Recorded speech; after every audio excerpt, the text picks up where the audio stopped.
안녕하세요. 여러분들의 신차 고민 열심히 처방해드리고 있는 차량주치 김실장입니다.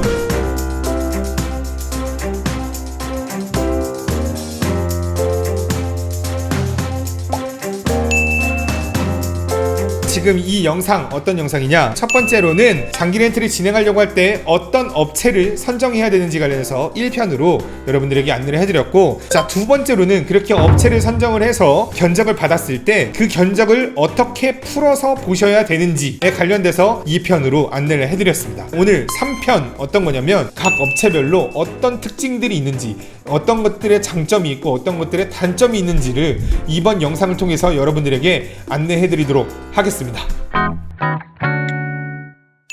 자, 제가 6년 동안 모으고 모아서 아주 엑기스들만 모아서 각 캐피탈별로 이런 특징들이 있는데, 이 특징들이 어떻게 다른지를 제가 이렇게 엑셀로 다 정리를 한번 해봤습니다. 이런 것들은 장점이고 이런 것들은 단점이니까 이런 것들은 주의하셔라 라고 한번 안내를 해드릴게요. 첫 번째로는요, 계약 가능 연령이 각 캐피탈사들마다 다른데 이런 경우가 있습니다. 계약은 제 이름으로 할 건데요, 저희 아버지가 운전을 할 겁니다 라고 얘기를 해요. 근데 아버님 나이를 물어보니까 80세입니다. 그 다음에 뭐 75세입니다 뭐 이렇게 얘기하는 경우가 있단 말이죠. 근데 견적을 낼 때 보이지 않는 운전 연령 최대 맥스 연령이 있습니다. 자, 우리 롯데렌터 같은 경우는 제한 없고요, 뭐 아마존카 같은 경우는 만 73세, 하나캐피탈 같은 경우는 만 75세가 운전 가능하고, 5천만원 이상의 차량인 경우에는 만 70세까지만 계약이 가능하다고 합니다. 그 다음에 KB캐피탈 같은 경우는 만 65세, 그 다음에 나머지는 대부분 다 만 70세 이상까지는 운전이 가능해요. 근데 신한카드는 만 80세까지도 운전이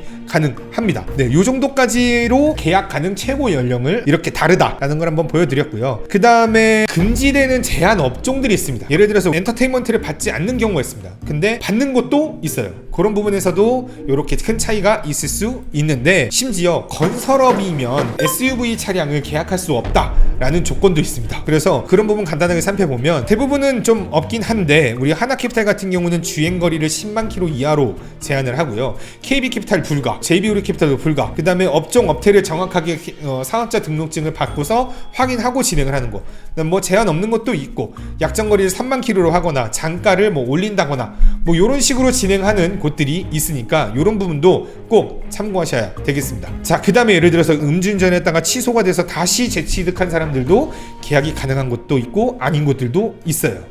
그 다음에 연령 종류, 우리가 보통 만 21세와 만 26세가 계약이 진행이 되는데, 예를 들어서 만 21세가 계약이 안 되는 곳도 있습니다. 그리고 심지어 만 35세 이상, 그리고 만 21세가 안 되는데 법인은 계약이 가능하다라는 이런 조건들도 있어요. 이러니까 정말 디테일하게 우리가 설문 작성 받잖아요. 저희한테 문의를 주실 때 무조건 한 5분 정도 시간을 들여서 그 링크를 쫙 들어가서 보는데 설문을 작성해 주세요 라고 안내를 해드리거든요. 아니, 내가 무슨 견적 하나 만들려고 이렇게 설문 링크를 이렇게 디테일하게 해야 돼? 라고 생각하실 수 있겠지만, 그렇게 작성을 해주셔야 정말 디테일한 부분 꼼꼼하게 다 살펴보면서 이런 것들은 되는지 안 되는지를 정말 디테일하게 물어볼 수가 있습니다. 괜히 견적 다 내고 심사 다 보고 이제 발주까지 늘려고 하는데 고객님 이렇게 되시면은 여기서 계약이 진행이 안 됩니다, 이런 식으로 얘기가 나오는 것보단 그런 부분에서 좀 불편하더라도 꼭 한번 설문 작성해 주시면 좋겠습니다. 자, 다시 돌아가서 운전 경력도 상관이 없는 곳도 있고, 만 1년 이상이 돼야지만 계약이 가능한 곳들도 존재합니다. 그러니까 여러분들 이런 것도 꼭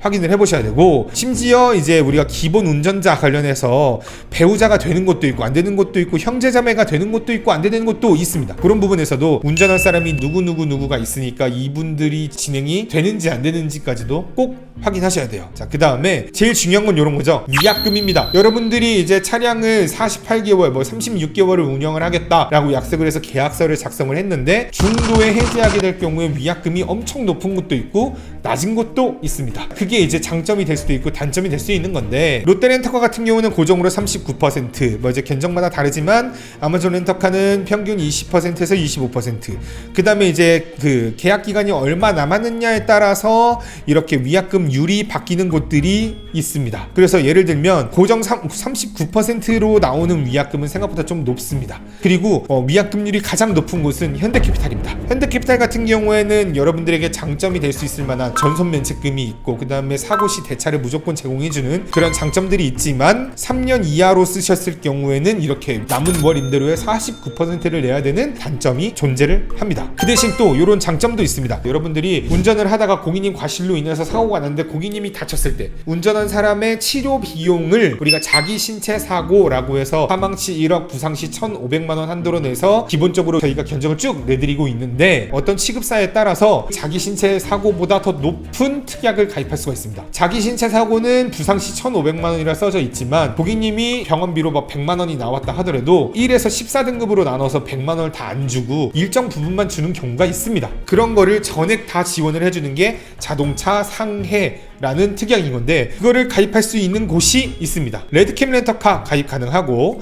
현대캐피탈 자산 가입 가능하고 하나캐피탈도 가능하고 농협캐피탈도 가능하다고 나오네요. 삼성카드, K카렌트도 자산이 가입 가능합니다. 물론 이제 이렇게 자산으로 가입하게 되면 월 임대료가 조금 올라가는 경우가 있는데 장기 렌트를 진행하면서 이제 뭔가 조금 아쉬운 부분들, 그러니까 요런 나 자산도 가입하고 싶은데 라는 부분이 있으면 저희한테 문의를 주시면 자산이 가능한 곳으로만 견적을 드리도록 하겠습니다. 자, 그 다음에 카드 결제가 가능한 곳도 있고 아닌 곳도 있습니다. 롯데렌터카도 카드 결제가 가능하고 그 다음에 신한카드는 지정카드에 한해서 카드 결제도 가능하고 삼성카드도 지정카드에 한해서 결제가 가능하네요. 자, 그 다음에 이것도 장점이라 볼 수 있습니다. 사고 한 건당 면책금 30만 원을 납부하는 이제 그런 면책 제도를 가입해 드리는데 이거를 10만 원, 20만 원으로도 계약이 가능합니다. 20만 원으로도 계약이 가능한 곳이 있고 현대캐피탈 같은 경우에도 10만 원, 20만 원 계약 가능하고 근데 이제 대부분 10만 원으로 진행을 하려 그러면은 심사를 보고서 이분이 10만 원으로도 계약이 가능한지 가능하지 않은지를 또 따로 한번 본사에다 문의를 좀 해봐야 되는 부분이 좀 있습니다. 그 대신 20만 원 정도로 가입을 한다. 그러니까 예를 들어서 고객님이 이제 상호가 좀 많이 날 것 같다 라고 생각한다면 아무래도 이제 면책금이 좀 저렴한 걸로 해서 계약을 진행하시는 게 좋죠. 그러니까 저 같은 경우는 우리카드로 계약을 진행을 했는데 면책금 10만 원짜리로 계약을 했거든요. 30만 원이었는데 면책금 20만 원으로 하면은 월 임대료가 한 만 원, 15,000원 정도 좀 올라가고 저 같은 경우에는 사고가 많이 날 걸 대비해서 이렇게 면책금 10만 원으로 계약을 진행을 하는 경우도 있었습니다. 그래서 초보 운전자 분들 같은 경우에는 아무래도 면책금을 좀 저렴하게 해서 계약을 진행하는 걸 추천드리죠. 네, 그 다음에 이제 마지막으로 한번 안내해드릴 부분은 어떤 거냐면 요즘에 이제 비싼 차들 많이 다니잖아요. 그래서 우리가 기본적으로 대물을 1억으로 가입을 해드리는데 그런 부분에서 조금 무섭다, 그래서 대물을 좀 올리고 싶다 라고 한다면 대물을 좀 많이 올릴 수 있는 곳들이 있습니다. 롯데렌터카 같은 경우에는 이제 2억도 가능하고 그 다음에 현대캐피탈 같은 경우에는 대물을 5억도 인상하는 게 가능하고 그리고 대부분 3억까지는 기본적으로 인상이 가능하니까 우리가 상담을 진행하려고 했었을 때 저 이런 부분에서 조금 무서우니까 대물을 좀 올려주십시오 라고 얘기를 한다면 이렇게 대물을 올릴 수 있는 장점이 있는 곳이 있다 라고 봐주시면 되겠습니다.